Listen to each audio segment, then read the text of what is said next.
In this little gem today, oh, Jesus.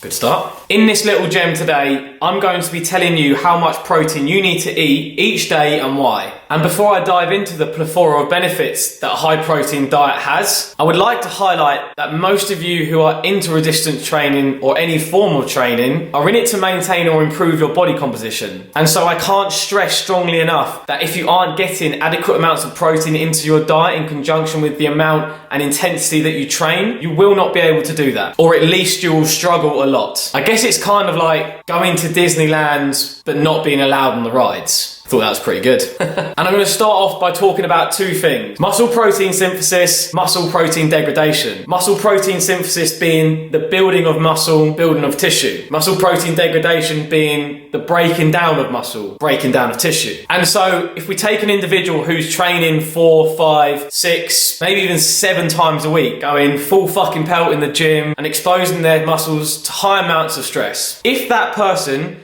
isn't getting adequate amounts of protein to meet the requirements with how much and the intensity they're training, the body can't just synthesize protein, it can't just create it. And so what the body will do is go to existing muscle tissue and break that down. And so this is the process of broken down muscle tissue to fill the body's requirements for amino acids. That is a bad thing. So there you have it.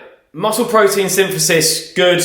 Muscle protein degradation, bad. Which is why I'm sure a lot of you aren't falling short of your workouts and you're given maximal output, but you're probably not seeing any improvements in your recovery, your performance, and your body composition. Right, getting on to the fun bit. How much should you consume? In my research, the literature shows that recreational trainers should consume between 1.2 and 1.4 grams per kilogram of body weight. Now, more advanced conditioned trainers should probably opt for between 1.5 and 2.2 grams per kilogram of body weight. I will even note that you non-trainers, a high protein diet is still vital. And for whatever category that you sit in, always try and strive for the latter number. Because in my opinion, ingesting high amounts of protein, like resistance training, will only benefit you. Now, aside from protein being essential for the preservation and growth of muscle, there are many other benefits. Protein is highly satiating, meaning it keeps you fuller for longer, meaning you're less likely to overeat, meaning